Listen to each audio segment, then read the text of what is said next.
Assalamualaikum warahmatullahi wabarakatuh. Perkenalkan, saya Nurfianti Oktavia, NPM 212207044. Di sini saya akan memenuhi tugas praktikum sistem panca indera, yaitu menjelaskan mind mapping.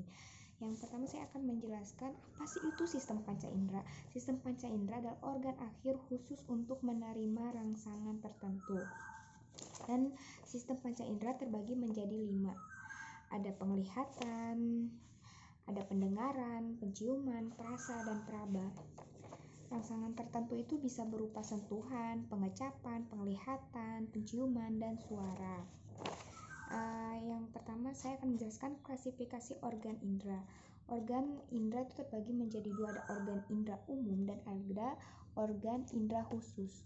Organ indera umum itu peraba di seluruh tubuh.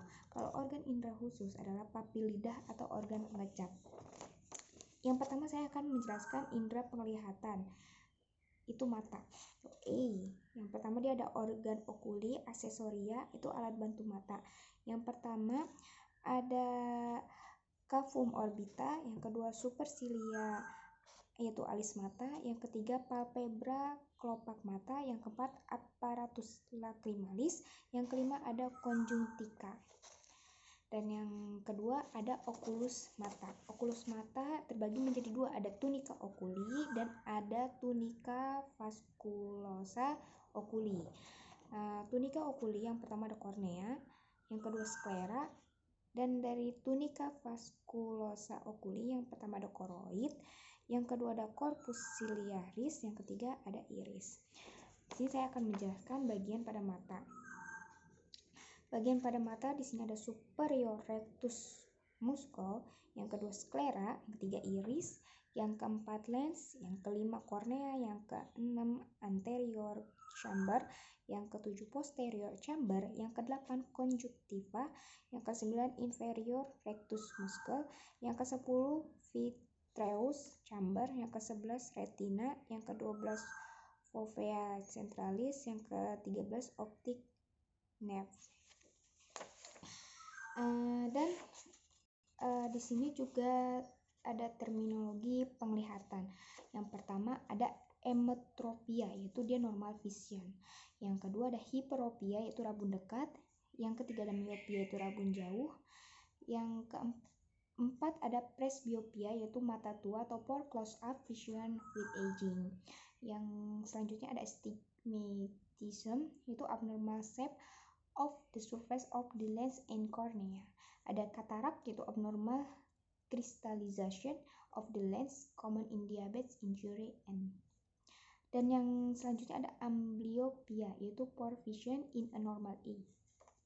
Dan selanjutnya saya akan menjelaskan indera pendengaran, yaitu auditorius apparatus.